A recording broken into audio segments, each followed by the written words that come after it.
My dear friends, एक बार फिर मेरे चैनल पर आपका हार्दिक अभिनंदन। और योजनाओं की श्रृंखला में हमने योजनाएं शुरू करी थी। केंद्र की योजनाओं में कोई चीज़ आपको समझ में नहीं आती है और कुछ आपके सजेशंस हो तो प्लीज़ मुझे कमेंट करें। आगे की योजनाएं जो है मैं विस्तार से पढ़ाने वाला हूं ताकि हम सभी एग्जाम्स को कवर कर सकें। और मैं चाहता हूं इस लॉकडाउन पीरियड के अंदर हम महत्वपूर्ण टॉपिक्स को कंप्लीट कर लें ताकि आने वाले परीक्षाओं में आप जो है सरलता से ये प्रश्नों के उत्तर दे पाएंगे। देखिए, योजनाओं में किस प्रकार के क्वेश्चन आते हैं। अधिकतम केस में स्टार्टिंग पूछते हैं, योजना का उद्देश्य पूछते हैं और योजनाओं को क्या कुछ स्लोगन हो तो वो पूछते हैं। वो चीज़ें आज हम कंप्लीट करने वाले हैं। कल हमने जनधन योजना से कंप्लीट किया था और आज जो है मैं आपको 3 योजनाएं एक साथ पढ़ाने वाला हूँ। वो 3 योजनाएं कौन सी है? वो तीनों योजनाएं एक साथ शुरू हुई थी, जिसमें नंबर 1 है स्मार्ट सिटी योजना, दूसरी योजना है अमृत मिशन और तीसरी योजना है प्रधानमंत्री आवास योजना।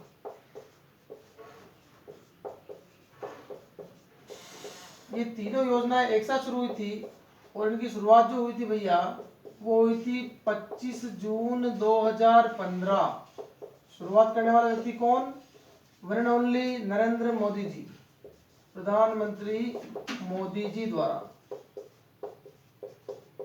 इन्होंने एक लक्ष्य ले रखा है कि भाई और बहनों, मुझे भारत की स्मार्ट सिटीज को दुनिया भर में विकसित करवाना है, दुनिया भर में नाम करवाना है और इन सिटीज के माध्यम से देश के डेवलपमेंट को बहुत ज्यादा आगे बढ़ाना है। सेकंड चीज अमृत मिशन है, इसमें जल संरक्षण की बात की गई है। नंबर 3 आवास योजना है, इसमें सबको आवास बनाने की बात कही गई है और लक्ष्य भी यही है कि 2022 तक अधिकतम लोगों के मकान बन जाए। और योजना 2015 से लगातार रूप से संचालित है और लोगों को इस योजना का काफी लाभ मिल रहा है। इसमें लोन में भी सब्सिडी मिलती है। इन योजनाओं को एक एक करके हम विस्तार से पढ़ना चाहेंगे, जिसमें नंबर 1 ले रहे हैं हम लोग स्मार्ट सिटी योजना।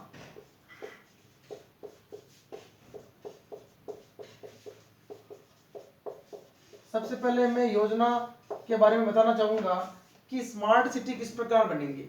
स्मार्ट सिटी में बहुत सारी चीजें होती है कि वहां पर कौन कौन सी सुविधाएं होनी चाहिए। तो पहली चीज बता दूं मैं आपको, बिजली, पानी, इन दोनों की व्यवस्था 24 घंटे। तीसरी चीज, आजकल हमारी एक नेसेसिटी आवश्यकता हो चुकी है इंटरनेट कनेक्शन। तो इंटरनेट कनेक्शन के लिए फ्री वाईफाई हॉटस्पॉट कनेक्शन, शहर के प्रमुख स्थानों पर फ्री वाईफाई हॉटस्पॉट कनेक्शन दिए जाए, जिससे कि लोग इंटरनेट को निर्बाध रूप से चला सके और उससे जो होने वाले लाभों को कवर कर सके और उनका लाभ उठा सके। कैसे? एक चीज और, आजकल हम सब काम जो है वो डिजिटली या ऑनलाइन कर रहे हैं, नहीं कर रहे हैं तो हमें करना चाहिए। वो सब काम जो है वो इंटरनेट के द्वारा ही पॉसिबल है। आज हम मोबाइल रिचार्ज कराने दुकान पर नहीं जाते हैं, लाइन नहीं लगते हैं, बिजली का बिल, पानी का बिल और डीटीएच कनेक्शंस, केबल कनेक्शंस और भी कई सारी चीजें हम घर बैठे बैठे ऑनलाइन हमारे सेल फोन पर ही करते हैं। और जैसे बस बुकिंग, ट्रेन बुकिंग, एरोप्लेन का टिकट बुकिंग, ये सब चीजें भी ऑनलाइन कर रहे हैं। आज यूट्यूब पर ऑनलाइन क्लासेस, ये कैसे संभव हो पाई है? ये सब इंटरनेट के द्वारा ही संभव हो पाई है। लेकिन प्रमुख स्थानों पर अगर फ्री वाईफाई दिया जाएगा तो लोग जो है अपने महत्वपूर्ण कार्य अपने डिवाइस पर किसी भी स्थान, जो महत्वपूर्ण स्थान है जैसे बस स्टैंड हो गया, जैसे कॉलेज हो गया या कोई और स्थान हो गया, वहां पर वो इजीली कर पाएंगे। वो सुविधा आपको स्मार्ट सिटी में मिलेगी। राजस्थान की स्मार्ट सिटी बताना चाहूंगा मैं आपको, प्लस केंद्र की स्मार्ट सिटीज भी बताना चाहूंगा। ठीक है, एक चीज और, इसमें पूरा सिटी वायरलेस होगा। सिटी में कोई सा भी वायर जो है वो आउटर नहीं होगा, सब अंडरग्राउंड हो जाएंगे। एक चीज फायदा ये भी मिलेगा। एक और चीज बताना चाहूंगा मैं आपको, स्मार्ट सिटी योजना के अंदर हमें जो है वो सभी प्रकार की सुविधाएं मिलेगी। ट्रांसपोर्टेशन बेहतर होगा, अच्छे स्कूल होंगे, अच्छे कॉलेज होंगे, बेहतर शिक्षा व्यवस्था होगी, बेहतर ट्रांसपोर्टेशन होगा और भी कई सारी चीजें, वो मैं आपको भी योजना के अंदर समझा देता हूँ। शुरुआत में बता चुका हूं आपको कि शुरुआत 25 जून 2015 को हुई थी। कौन कौन सुविधाएं दिख रही है मैं आपको क्रम वाइज लिखवा देता हूं। नंबर 1 24 आवर्स बिजली। नंबर 2 24 आवर्स पानी। Number 3 free wifi hotspot connection. Wifi hotspot से क्या होगा, वाईफाई हॉटस्पॉट से हमें इंटरनेट कनेक्शन की सुविधा मिलेगी। नंबर 4 क्या है, नंबर 4 मिलेगा अपने को इसके अंदर बेहतर ट्रांसपोर्टेशन, है ना, कि सिटी में अपन अपने को ट्रांसपोर्टेशन की सिटी बसें या और सारी चीज़ें जो है हमें इजीली मिल पाएगी। एक चीज़ और यहाँ पर हमें बेहतर चिकित्सा के लिए अच्छे हॉस्पिटल, बेहतर शिक्षा के लिए अच्छे कॉलेज, अच्छे स्कूल, या यूँ कह सकते हैं कि हमें ज़्यादा एलिजिबल टीचर मिलेंगे। नंबर 6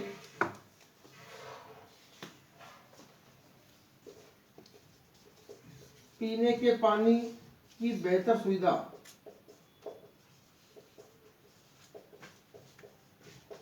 ओके, नेक्स्ट आगे देखिए नंबर 7 पे संपूर्ण शहर वायरलेस होगा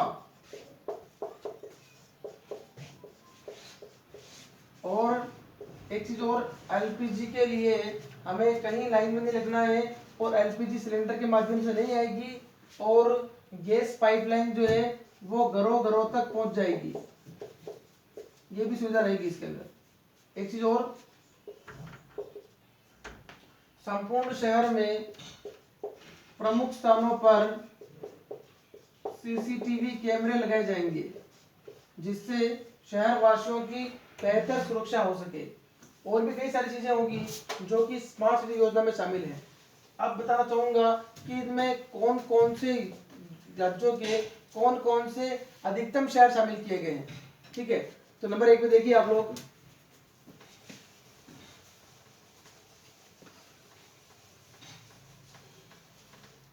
सर्वाधिक शहरों का चयन जो है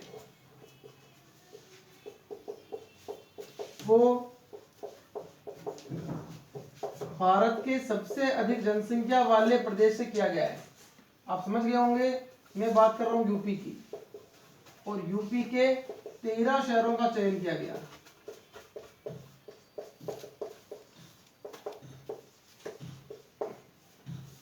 सबसे कम की बात करें तो सबसे कम शहरों का चयन किया गया है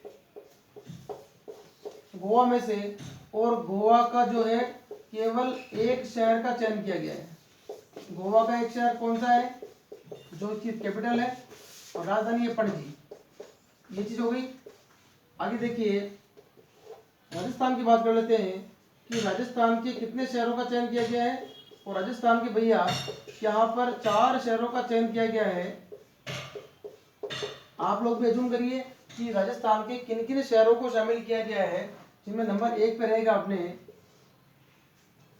राजधानी तो रहनी है, तो सर्वाधिक जनसंख्या वाला शहर राजस्थान का जयपुर। नंबर 2 जयपुर को बोलते हैं अपन पिंक सिटी। नंबर 2 जीरो की नगरी उदयपुर। नंबर 3 शिक्षा नगरी कोटा। नंबर 4 फायदा की नगरी, धार्मिक नगरी अजमेर। हमारा संभाग कौन सा आता है, अजमेर। देखिए नंबर 1 जयपुर, नंबर 2 उदयपुर, 3 कोटा, 4 अजमेर। राजधानी कितने भैया, 4, जयपुर उदयपुर कोटा और अजमेर। इनमें से क्वेश्चन पुट अप होता है तो हम इजीली कर पाएंगे। यूपी के कितने शहर, 13 शहर, गोवा का पणजी, राजस्थान के 4। आगे देखिए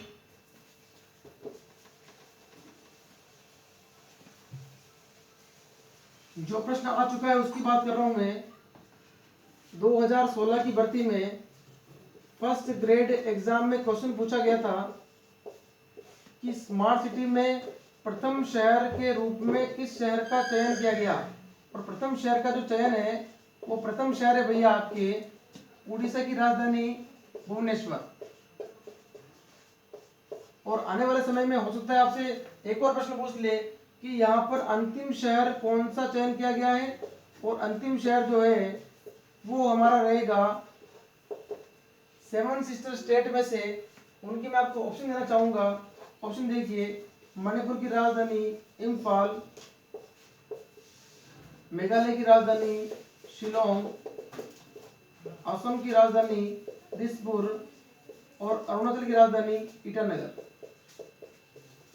यहाँ पे ऑप्शन रहेगा इम्फाल, शिलोंग, दिसपुर, ईटानगर। आपको क्या लग रहा है? और यहाँ पर राइट आंसर है शिलोंग। शिलोंग किस राज्य की राजधानी है? मेघालय की। इस शिलोंग का चयन जो है वो अंतिम शहर के रूप में यानी कि 100वें शहर के रूप में चयन किया गया है। मैं बताना चाहूंगा आपको कि भारत के कुल कितने शहर स्मार्ट बनेंगे, और भारत के कुल 100 शहर स्मार्ट बनेंगे, और इनमें सबसे ज्यादा सुविधाएं कहाँ होगी वो भी मैं आपको बताना चाहूंगा कि कौन सा हो सकता है। कि हमारे देश में कितने राज्य हैं? हमारे देश में 29 राज्य हुआ करते थे, अभी 28 हो चुके हैं। ठीक है, क्यों? क्योंकि जम्मू कश्मीर को राज्य का दर्जा छीन लिया गया है और उसे केंद्र शासित प्रदेश के रूप में भारत का क्षेत्र बना दिया गया है। एक चीज और जब भारत के 29 राज्य बने थे तो 29वां राज्य कौन सा बना था? वो था तेलंगाना। और तेलंगाना की राजधानी वर्तमान में क्या है? वर्तमान में राजधानी हैदराबाद है, हैदराबाद ही रहेगी। लेकिन तेलंगाना किससे अलग हुआ था? तेलंगाना अलग हुआ था आंध्र प्रदेश से, और उसके बाद नाम हो गया था उसका सीमांध्र प्रदेश। और आने वाले समय में सीमांध्र प्रदेश की राजधानी रहेगी अमरावती। तो मुझे लगता है अमरावती भारत का सबसे स्मार्टेस्ट सिटी होगा। क्यों? क्योंकि अमरावती जो है वो एक गांव जो है, गांव की भूमि को अधिग्रहित करके और वहां पर जो है एक बहुत बड़े शहर का निर्माण किया जा रहा है जो कि अमरावती होगा। और अमरावती सिंगापुर के सहयोग से डेवलप किया जा रहा है। जब आप सोचिए, सिंगापुर इतना बेटर देश है, सिंगापुर एक अत्याधुनिक कंट्री है, सिंगापुर के इंजीनियर्स इस शहर को डेवलप कर रहे हैं, तो वो कितना स्मार्ट किस लेवल का होगा वो हम अंदाज लगा सकते हैं। तो मुझे लगता है कि अमरावती भारत का बेस्ट स्मार्टेस्ट सिटी बनेगा। कब तक? 2024 तक। क्योंकि 2014 में तेलंगाना का निर्माण हुआ था, ये तेलंगाना राज्य बना था और 10 साल दिए इन्होंने, 14 के 10 काउंट कर लीजिए। 2024 में अमरावती राजधानी बन जाएगा। ये थी हमारी स्मार्ट सिटी योजना। नंबर 2 योजना पढ़ना चाहेंगे अपन, कोई बहुत ज्यादा इंपॉर्टेंट है। स्टार्टिंग बता चुका हूं मैं आपको, तीनों योजनाओं की स्टार्टिंग कब हुई थी? तीनों योजनाओं की स्टार्टिंग जो हुई थी वो हुई थी 25 जून 2015। ठीक है, इसमें एक और योजना कौन सी बता रहा हूं मैं आपको? मैं बता रहा हूं आपको अमृत मिशन। अमृत मिशन में क्या है? अमृत मिशन में अमृत का पूरा नाम है Atal mission for rejuvenation and urban transformation. नोट करिए, Amrut mission for rejuvenation and urban transformation.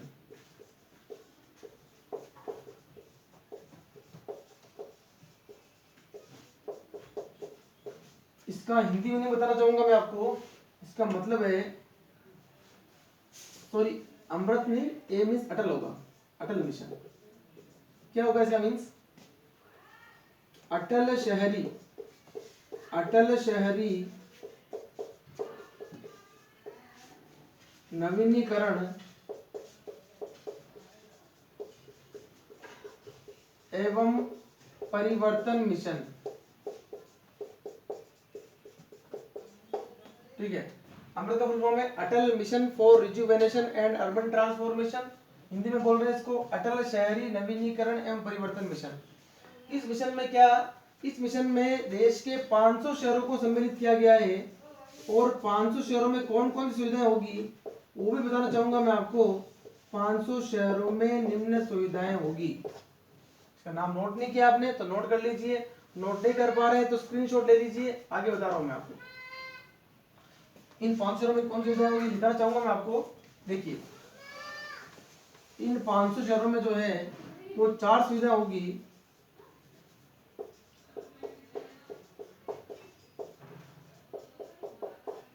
Number 1, पीने के पानी की बेहतर व्यवस्था।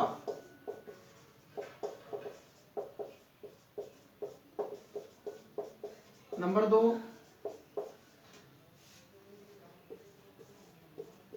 Sewerage connection. सीवरेज क्या होता है? सीवरेज होता है घरों के गंदे पानी की निकासी के लिए, घरों के गंदे पानी की निकासी के लिए underground pipe connection, underground pipeline, जिसके माध्यम से जो है घरों का गंदा पानी शहर के बाहर चला जाए, वो कहलाता है सीवरेज कनेक्शन। तो यहाँ पर एक चीज लिखे अपन, घरों के गंदे पानी को भूमिगत पाइपलाइन द्वारा, भूमिगत पाइपलाइन द्वारा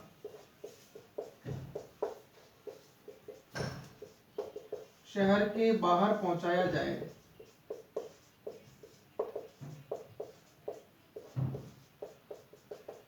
ओके, नेक्स्ट नंबर 3 सुविधा रहेगी इसमें, पार्क या उद्यानों की बेहतर व्यवस्था।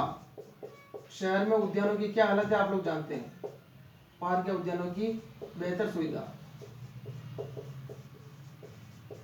नंबर 4, छोटे शहरों में बहुत बड़ी समस्या रहती है पार्किंग की समस्या। पार्किंग, व्हीकल पार्किंग की समस्या को भी जो है वो बेहतर तरीके से इम्प्लीमेंट किया जाएगा। ओके, देखिए नंबर 1 है पेयजल की बेहतर सुविधा। Number 2, sewerage connection. Number 3, park या उद्यानों की बेहतर व्यवस्था। नंबर 4, पार्किंग, व्हीकल पार्किंग की बेहतर सुविधा। सीवरेज क्या है वो समझ गए आप लोग, घरों के गंदे पानी को भूमिगत पाइपलाइन द्वारा शहरों के बाहर पहुंचा देना। बाहर पहुंचा के फिर उस पानी को काम में लेंगे, कैसे? जैसे हम लोग बात करें राजस्थान की, कि राजस्थान में कुछ शहर ऐसे हैं, जैसे कि हमारा भिलवाड़ा शहर ही है, यहाँ पर कल कारखाने बहुत ज़्यादा हैं। कल कारखानों में जो है वो भूमिगत पाइप पानी को खींचा जाता है, फिर उस पानी का दोहन करके, पानी को यूज करके, उसको गंदा करके उसको नदी में छोड़ दिया जाता है। तो नदी की ज़मीन वेस्ट हो जाती है, या नदी के आसपास की भूमि, वहाँ की खेती की जो भूमि है वो खराब होने के कारण फसलें खराब हो जाती है, पशु पक्षियों को गंदा पानी, केमिकल वाला पानी मिलता है, उससे बहुत ज़्यादा नुकसान है। अगर ये योजना बेहतर तरीके से इम्प्लीमेंट की जाए और इस योजना का लाभ उठाया जाए तो वो जो समस्याएं बता रहा हूँ मैं आपको, पर्यावरण रक्षण की, पेड़ पौधों की और फसलों को नुकसान, ये सारी जो समस्याएं हैं वो सॉल्व आउट होने वाली है। मैं बात कर रहा हूँ जैसे कि भीलवाड़ा के अंदर सीवरेज कनेक्शन जो दिया जा रहा है, अगर वो सक्सेस रहता है तो घरों का गंदा पानी जो है वो शहर के बाहर पहुंच जाएगा। शहर के बाहर जो है बड़े बड़े टैंक्स का निर्माण किया जाएगा, वहां पर पानी का स्टोरेज होगा, उस पानी को फिल्टर किया जाएगा।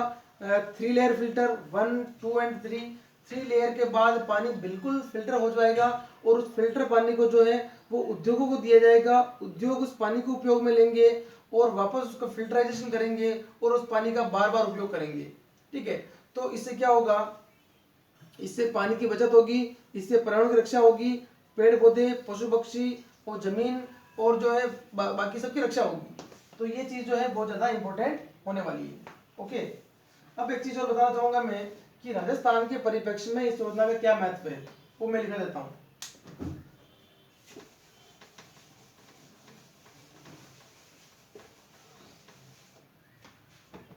हाँ भैया, एक बात बताइए, हमें लाइफ में मीठा बोलना चाहिए, कड़वा बोलना चाहिए? बताता हूँ। अर्ज किया है मीठा बोलिए, मीठा बोलिए अल्फाज में भी जान होती है, मीठा बोलिए अल्फाज में भी जान होती है, इन्हीं से दुआ व अजान होती है, और यही वो समंदर के मोती है, इन्हीं से इंसान की पहचान होती है। ठीक है, तो हमें जिंदगी में हमें मीठा बोलना चाहिए। आगे चलते हैं। अमृत मिशन में जो महत्वपूर्ण बात करने वाला हूं मैं, कि राजस्थान के परिप्रेक्ष्य में क्या क्वेश्चन पूछ सकते हैं। ठीक है, इस योजना की शुरुआत राजस्थान में भी 25 जून 2015 को ही हुई थी।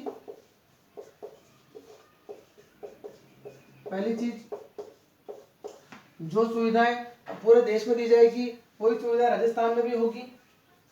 इसके अलावा राज्य के कितने शहरों को शामिल किया गया है, तो राज्य के इसमें शुरुआत में 29 शहरों को शामिल किया था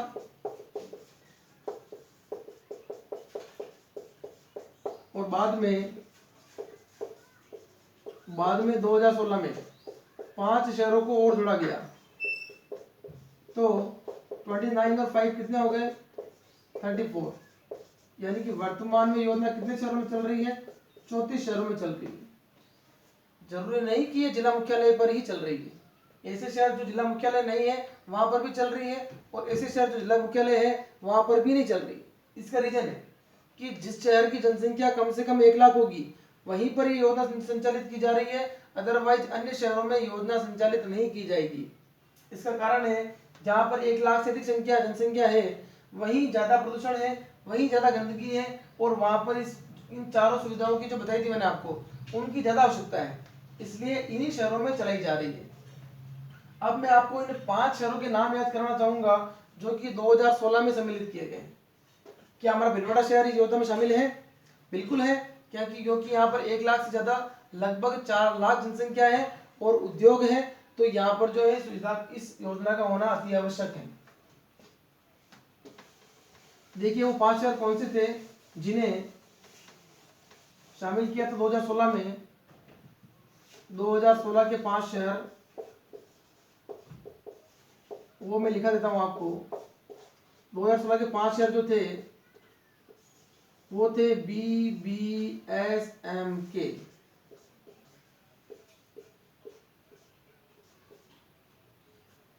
BBSMK, B4 Barmer, B4 Banswara, S4 को जिला नहीं है, S4 सवाई माधोपुर नहीं है, S4 सीकर भी नहीं है, S4 सिरोही भी नहीं है, S4 सरदार शहर जिला नहीं है, लेकिन यहाँ पर योजना चल रही है। कहाँ पर है ये? चूरू जिले में। Number 4 M4 Makrana. मकराना किस जिले में है? हाँ जी, मकराना नागौर जिले में है। K4 आएगा यहाँ पे करौली। तो B4 Barmer, B4 Banswara, S4 सरदार शहर, M4 मकराना और K4 करौली, इन 5 शहरों को 2016 में शामिल किया गया था। ये थी हमारी अमृत मिशन योजना। नंबर 3 योजना देख लेते हैं अपन कि नंबर तीसरी योजना कौन सी है।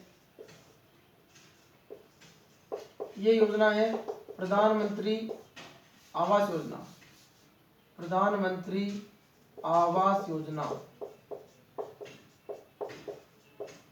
नाम से पता लग रहा है कि प्रधानमंत्री आवास योजना जो है उसमें क्या है, इसमें सभी व्यक्तियों को आवास देने की बात की गई है। जो भी आवास विहीन लोग हैं जिनके स्वयं का मकान नहीं है उनको मकान बनाकर देने की बात की जा रही है। शुरुआत सेम टू सेम 25 जून 2015 बता चुका हूं मैं आपको। मोदी जी ने कहा है भाई और बहनों मित्रों, सभी का मकान होगा और सभी के मकान बनाने के लिए सरकार प्रतिबद्ध है। हम इसके लिए जो है जितनी भी सहायता होगी उतनी सहायता देंगे और सहायता सरकार द्वारा दी जा रही है और लाखों मकान अब तक बन चुके हैं जो जिसमें लोगों को काफी ज्यादा फाइनेंशियल सपोर्ट मिला है। कैसे? योजना का उद्देश्य, पहला उद्देश्य सभी आवास विहीन लोगों को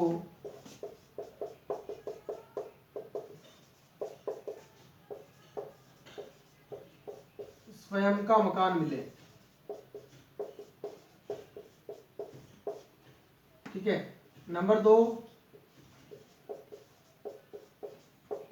आवास खरीदने के लिए या निर्माण के लिए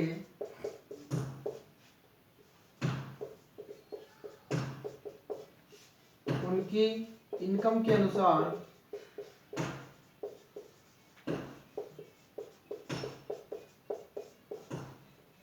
सरलता से ऋण मिले।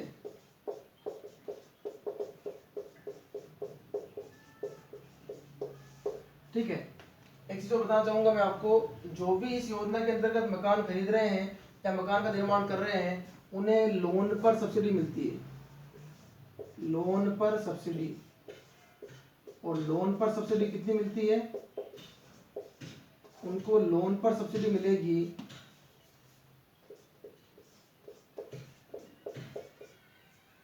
1,67,000, 1.67 लाख ये मिल रही है उनको सब्सिडी। ठीक है, नंबर 2 चीज यहाँ पर मिलेगी, सब्सिडी दो प्रकार से मिलेगी। वो कितनी मिलेगी, सॉरी, ये जो है 2,67,000 है। इन्हें हम अच्छी तरह नोट कर लें, एग्जाम में क्वेश्चन पुटअप हो सकता है। देखिए, सभी आवास विहीन लोगों को स्वयं का मकान मिले। नंबर 2, आवास खरीदने के लिए, निर्माण के लिए उसकी इनकम के अनुसार सरलता से ऋण मिले। और लोन पर सब्सिडी जनरली कितनी मिल रही है? 2,67,000 रुपए। इसमें 3 इनकम ग्रुप है, वो मैं बता देता हूँ आपको।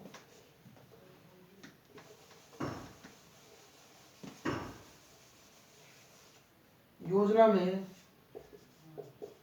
3 प्रकार की इनकम ग्रुप को शामिल किया गया है। 3 प्रकार की इनकम ग्रुप को शामिल किया गया है। 3 प्रकार की इनकम कैसे? नंबर 1, जिनकी इनकम 1 लाख से 5 लाख है।